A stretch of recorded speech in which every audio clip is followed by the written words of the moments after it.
J'ai commencé à m'intéresser au droit de l'Internet dès 1994 et j'ai été peut-être le premier étudiant à avoir fait un mémoire sur Internet et droit privé à l'époque. Il y a une question qui est restée depuis, c'est la question du nom de domaine. Elle est vraiment très spécifique au droit de l'Internet.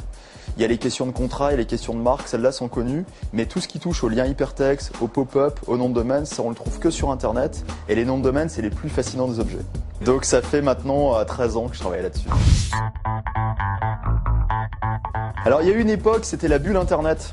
La bulle Internet, fin des années 90, il y avait un vrai engouement autour de ça. Nos étudiants se dessinent plus au management, à la gestion, ils sont moins branchés nouvelles techno, mais on a quand même quelques très beaux projets qui sont nés dans cette maison. On avait d'ailleurs un de nos étudiants ce matin qui a une société spécialisée dans l'Internet qui fera beaucoup parler d'elle dans 2 ou 3 ans. Sur la gouvernance, il y a 2 façons de voir. Il y a les processus et il y a le contenu. Au niveau des processus, je pense que l'ICANN fait l'effort d'être transparente et que ce que l'on dit d'elle quand elle manque de transparence, c'est justement parce qu'il y a des gens qui veulent aller encore plus loin, mais elle est bien plus transparente et démocratique que bon nombre d'organisations. En revanche, dans le contenu des décisions, même s'ils sont pris selon des motifs démocratiques, ils sont très souvent inspirés d'une approche américaine. L'exemple type, c'est celui du point XXX. L'américain est très prude, il est très puritain, et on retrouve exactement en fait cette défense des valeurs dans le refus du point XXX.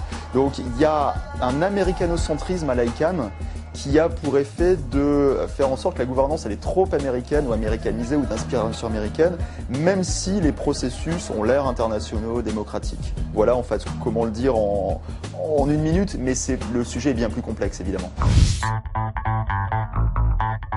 Non mais je crois pas que c'est une histoire de gros sous, parce que c'est une histoire de gros sous, ça serait des millions d'euros. Or, en fait, pour sponsoriser un nom de domaine, ça coûte moins cher. Donc, gros sous, ça me paraît exagéré, parce qu'en fait, le nom de domaine, c'est pas si cher que ça quand on regarde de près. Non, je pense surtout que c'est une façon, justement, d'avoir une initiative populaire, une initiative de certains acteurs du marché qui disent à l'ICANN, bah, regardez, ce que vous créez comme nom de domaine, c'est pas exactement ce qu'attend le marché. Or, le marché attend un point Paris, un point NIC, donc c'est pour ça qu'ils le font. C'est plus une expression démocratique. C'est comme quand un syndicat fait une grève dans la rue. Il veut faire entendre sa voix. Bah là, on a des registrars, on a des gens qui disent il faudrait un point Berlin parce que Berlin, c'est une grosse communauté et que les gens veulent s'identifier géographiquement à leur lieu. Et le nom de domaine, c'est aussi une adresse. Et une adresse, c'est forcément un rattachement à un lieu. Dans le Web 2.0, il y a quand même cette idée qu'on peut désormais se rattacher à... Enfin, on peut choisir une adresse Hotmail ou une adresse... on parlait tout à l'heure de nos étudiants. Il y a nos étudiants ici qui avaient fait la Grande École. La Grande École, c'était un site d'étudiants pour les étudiants. Certains avaient une adresse email La Grande École. L'identité, elle peut aussi être là. Pas forcément dans ce qui se trouve après le dernier point. Les particuliers qui cherchent à récupérer des noms de domaine, ce sont des stars, des hommes politiques, des patrons de très grandes entreprises, des particuliers qui auraient vraiment cherché à pouvoir récupérer de façon contentieuse un nom de domaine, j'en connais pas. Dans ce cas-là, qu'est-ce qu'ils font? Ils ajoutent un tiret, ils choisissent une autre extension, ils l'enregistrent en .fr, .st ou je ne sais quoi, mais je ne connais pas de contentieux qui intéresserait les particuliers parce que le point d'entrée, il est quand même monétaire. Pour pouvoir engager un contentieux, il y a quelques centaines, milliers d'euros à engager et quand on est particulier, c'est pas forcément ce qu'on a envie de faire. Les IDN, j'étais assez pour avant un voyage au Japon. J'ai travaillé au Japon en été 2005 et j'ai demandé aux gens qui étaient dans le même laboratoire de recherche que moi, qui étaient des Japonais, ce qu'ils pensaient des IDN.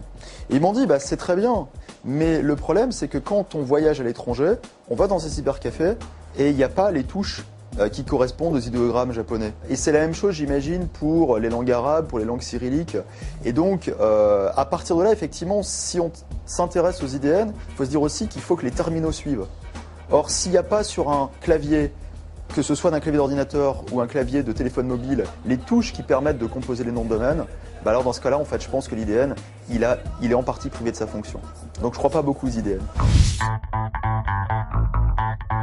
Ça fait des années que je participe à ce genre de choses, et ce matin donc avec Domaine Info, il y a une chose qui m'ennuie, c'est que on associe toujours nom de domaine à la fraude, au cybersquatting, alors que ça fait maintenant plusieurs années qu'on a des activités légitimes qui sont développées autour de nom de domaine. Ça s'appelle le domaining, c'est des gens qui spéculent sur du mètre carré qui est disponible, qui se trouve, enfin sur du mètre carré qui se trouve en centre-ville. Des gens qui achètent des noms de domaine qui sont susceptibles de créer des trafics, non pas des trafics d'influence ou des trafics au sens pénal, du trafic vers un site.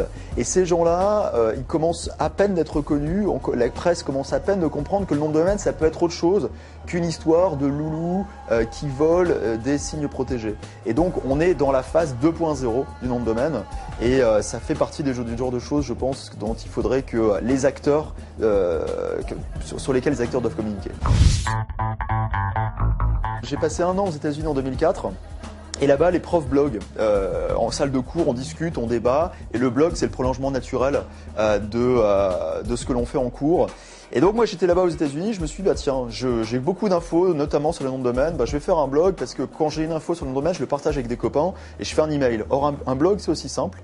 Donc j'ai mis ça en ligne, c'est devenu un bloc-notes, c'est le sens premier du blog.